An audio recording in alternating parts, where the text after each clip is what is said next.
ፊልማችን የሚጀምረው ዴዝሞንድ ዶስ የተባለውን ወጣት በማስተዋወቅ ነው። ዴዝሞንድ የሚኖረው በገጠር ቨርጂኒያ ውስጥ ሲሆን ቤተሰቡ ግን በፍጹም ሰላም ውስጥ አልነበሩም። አባቱ ቶም ከአንደኛው የዓለም ጦርነት የተመለሰው የአእምሮ ስብራትና ከባድ ቁጣን ይዞ በመሆኑ ቤቱ ሁልጊዜ በጭቅጭቅ የታወከ ነው። በዚህ ውጥረት ውስጥ ዴዝሞንድና ወንድሙ ሃል ጉልበታቸውን ለመፈታተን ሲሉ ሌሊትና ቀን ይታገላሉ። ነገር ግን አንድ ቀን ይህ ተራ የልጅነት ጨዋታ ወደ አስፈሪ አደጋ ይቀየራል። ሁለት ወንድማማቾች እንደ ልማዳቸው በኃይል እየተላፉ ሳለ ዴዝሞንድ በድንገት ቁጣው ገንፍሎ በአቅራቢያው የነበረውን ከባድ ጡብ ያነሳና የወንድሙን ፊት በኃይል ይመታዋል።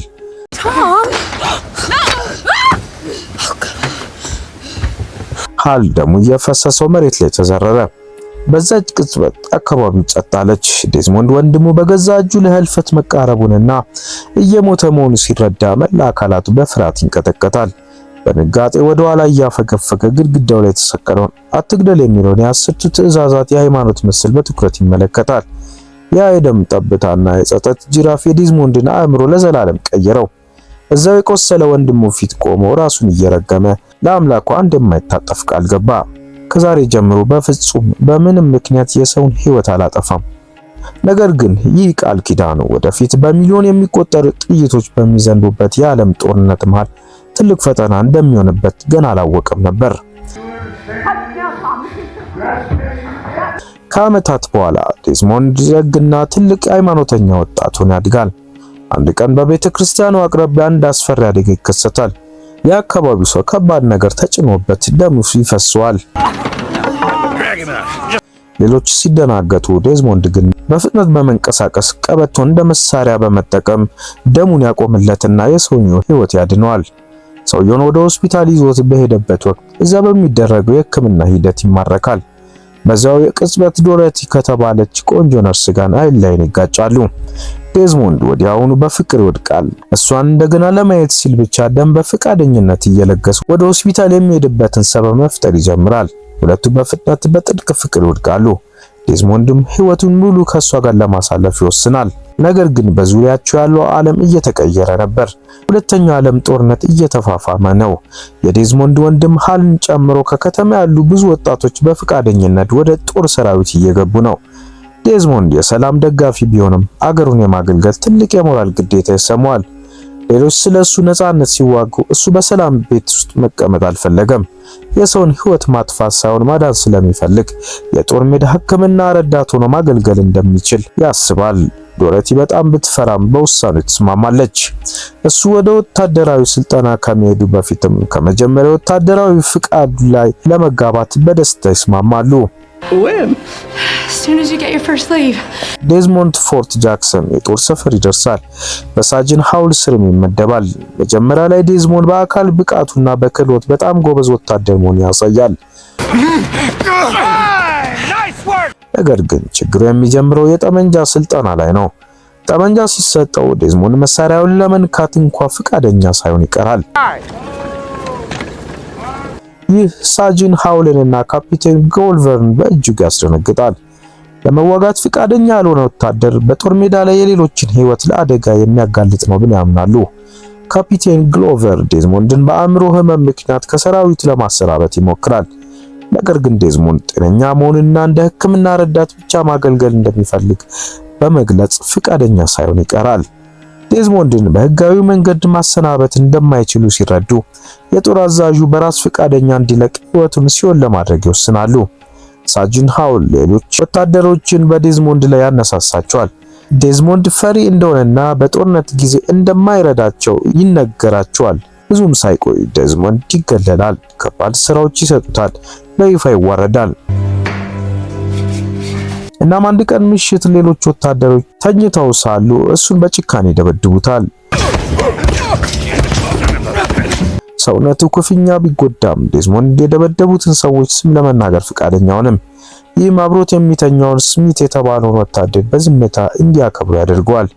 ይህ በእንዲህ እንዳለ ነገሮች የሚበላሹት በሰርጉ ቀን ነው። ዴዝሞንድ ፍቃድ ይከለከላል። ጠመንጃ እንዳይዝ የተሰጠውን ትዕዛዝ ባለማክበሩ ታስሮ ወደ ወታደራዊ ፍርድ ቤት ይቀርባል። በዚህም ሰርጉ ያመልጠዋል። በወታደራዊ ፍርድ ቤት ክስ ሂደት ላይ ዴዝሞንድ ረጅም የእስር ቅጣት ይጠብቀዋል። ዶሮቲና አባቱ እንኳን እምነቱን በከፊል እንዲያላላ ቢለምኑትም ዴዝሞንድ ግን እምነቱን አክብሮ እንደሚቀጥል ይናገራል። ዳኛው ሊፈርድበት ሲል የዴዝሞንድ አባል የቀድሞ ወታደራዊ ዩኒፎርሙን ለብሶ ወደ ፍርድ ቤቱ ይገባል። ከአንድ ከፍተኛ የቀድሞ አዛዥ የተላከ ደብዳቤና ይዞ ያቀርባል። ደብዳቤው የዴዝሞንድ መሳሪያ ለመያዝ መብት በኮንግረሱ ሙሉ በሙሉ የተጠበቀ መሆኑን በግልጽ ያስረዳል። በዚህም ወታደራዊ ፍርድ ቤቱ ክሱን ለመጣል ይገደዳል። ዴዝሞንድ በመጨረሻ ዶሮቲን ያገባል። ከዚያም ብዙም ሳይቆይ የነሱ ጦር ክፍል ወደ አስፈሪው የኦኪናዋ ጦር ሜዳ ይላካል። የወታደሮቹ ቡድን የሃክሳው ሪጅ ገደል ስር ይደርሳል። ይህ ገደል በትላልቅ የገመድ መረቦች ተጠቅመው መውጣት ያለባቸው በጣም ረጅምና ቀጥ ያለ ገደል ነው። ገደሉ በጭስ የተሸፈነ ነው። ወታደሮቹ የተቆራረጡ አስክሬኖችና የተጎዱ ወታደሮች በጭነት መኪና ሲመለሱ በከፍተኛ ፍርሃት ይመለከታል። ወታደሮቹ በስልጠና ወቅት ያሳለፉት ስቃይ በገደሉ አናት ላይ ከሚጠብቃቸው አስፈሪ እውነት ጋር ሲነጻጸር ምንም እንዳልሆነ ይረዳሉ። ዴዝሞንድ ምንም አይነት መሳሪያ ሳይዝ የሕክምና አቅርቦት ቦርሳውን ብቻ ይዞ ወደ ሞት አፍ ለመውጣት ይዘጋጃል። ዴዝሞንድ እና የሰራዊቱ አባላት የገመድ መሰላሉን ተጠቅመው ወደ አስፈሪው የሃክሳው ሪጅ አናት ላይ ይወጣሉ። ገደሉ ላይ እንደደረሱ ግን የሚጠብቃቸው ምድራዊ ሲኦል ነበር። የጃፓን ጦር ከተደበቀው ምሽግ ውስጥ ሆነ ያካሄዱት ያልተጠበቀ እና ከባድ የተኩስ ናዳ የዴዝሞንድን ጓደኞች አንድ ባንድ ያራግፋቸዋል። ምድር በጭስ በፈንጂና በደም ትታወቃለች። ሌሎች ወታደሮች ለመዳን ሲሉ መሬት ላይ ሲንከባለሉ፣ ዴዝሞንድ ግን ያለምንም ፍርሃትና ያለምንም መሳሪያ በፈንጂዎች መካከል እየሮጠ የተጎዱትን ወታደሮች መዳት ይጀምራል።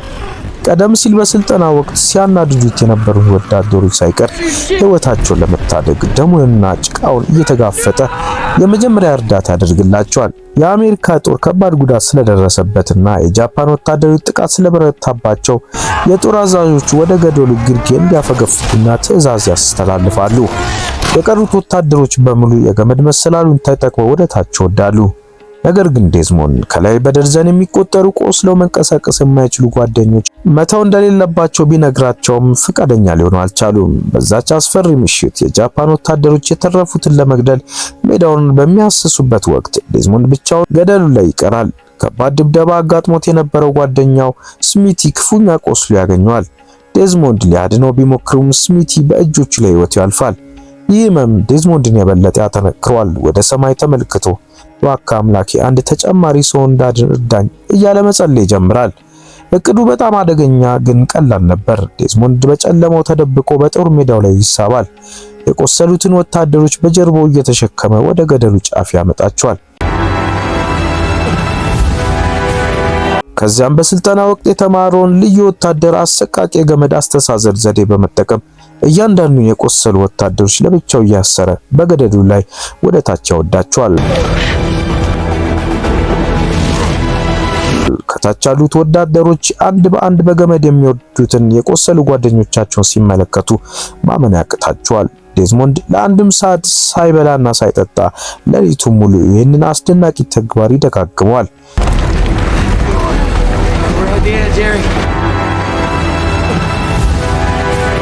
በእያንዳንዱ ሰው ስኬት ማግስት እባክህ አምላኬ አንድ ተጨማሪ ብቻ እያለ ልመናውን ይቀጥላል። በአጠቃላይ በአንድ ሌሊት ውስጥ 75 ሰዎችን ብቻውን ያድናል። በማግስቱ ጠዋት ዴዝሞንድ በጃፓን ወታደሮች ታይቶ ከፍተኛ ተኩስ ይከፈትበታል። ነገር ግን በተአምራዊ ሁኔታ በገመድ ላይ ተንሸራቶ ወደ ታች በመውረድ በሰላም ያመልጣል። ወደ ጦር ሰፈሩ ሲመለስ መላው ሰራዊቱ በአክብሮትና በድንጋጤ ይመለከቷል። ቀደም ሲል ፈሪ እያሉ ያፌዙበት የነበሩት ወታደሮችና አዛዦች አሁን በፊቱ ተንበርክከው ይቅርታ ይጠይቁታል። ካፒቴን ግሎቨር ሳይቀር ዴዝሞንድ ካየው ሁሉ የሚበልጥ እውነተኛ ጀግና መሆኑን ይመሰክራል። በሚቀጥለው ቀን ትልቅ ጥቃት ከመጀመሩ በፊት ሙሉ ሰራዊት ዴዝሞንድ ስለነሱ እንዲጸልይላቸው ይጠይቁታል። የሰላም ወዳጁ ዴዝሞንድ ስለ ጓደኞቹ ደህንነት በልቡ ይጸልያል። በጸሎቱ የተጠናከረው ሰራዊት ገደሉን በድጋሚ በጃፓን ጦር ላይ ከባድ ጥቃት ይሰነዝራል። በዚህ የመጨረሻው ፊልሚያ ላይ የጃፓን ወታደሮች እጃቸውን የሰጡ መስለው የእጅ ቦምብ ሲወረውሩ ዴዝሞንድ ጓደኞቹ ለማዳን ሲል ቦምቡን በእርግጫ ይመታዋል። ቦምቡ በአየር ላይ ያለ በመፈንዳቱ ዴዝሞንድ እግሩ ላይ ከባድ ጉዳት ይደርስበታል።